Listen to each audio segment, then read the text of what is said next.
আসসালামু আলাইকুম ওয়া রাহমাতুল্লাহ। আলমগীর স্মার্ট কোচিং এর পক্ষ থেকে সকলকে জানাই সুস্বাগতম।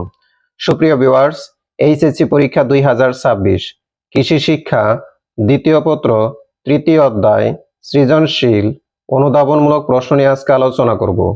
1. ছাগল পালন লাভজনক কেন? ব্যাখ্যা করো। 2. গবাদি পশু পালনের গুরুত্ব ব্যাখ্যা করো। 3. ছাগলকে গরিবের গাভী বলা হয় কেন? ব্যাখ্যা করো। 4. দুধকে আদর্শ খাদ্য বলার কারণ কি? 5. ব্ল্যাক বেঙ্গল ছাগল পালন করা হয় কেন? ব্যাখ্যা করো। 6.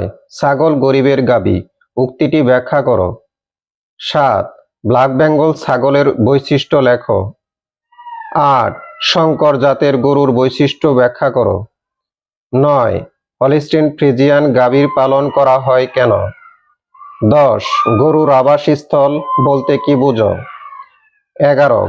গরুকে ইউরিয়া মোলাসেস খাওয়ানো হয় কেন? 12. পশুকে সবুজ কাঁচা ঘাস খাওয়ানো প্রয়োজন কেন? ব্যাখ্যা করো। 13. সাইলেজ কেন পশুর খাদ্য হিসেবে গুরুত্বপূর্ণ? ব্যাখ্যা করো। 14. সাইলেজ কোন ধরনের খাদ্য? 15. কোন ধরনের খাবারকে তুমি গবাদি পশুর সুষম খাবার বলবে? 16. পাস্তুরিত দুধ নিরাপদ কেন? 17.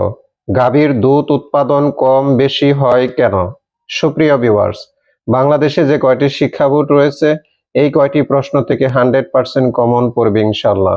ভিডিওটি যদি ভালো লাগে নিজেরা মনোযোগ সহকারে দেখবেন, পাশাপাশি সবাইকে দেখার জন্য সুযোগ করে দিবেন। আল্লাহ হাফেজ।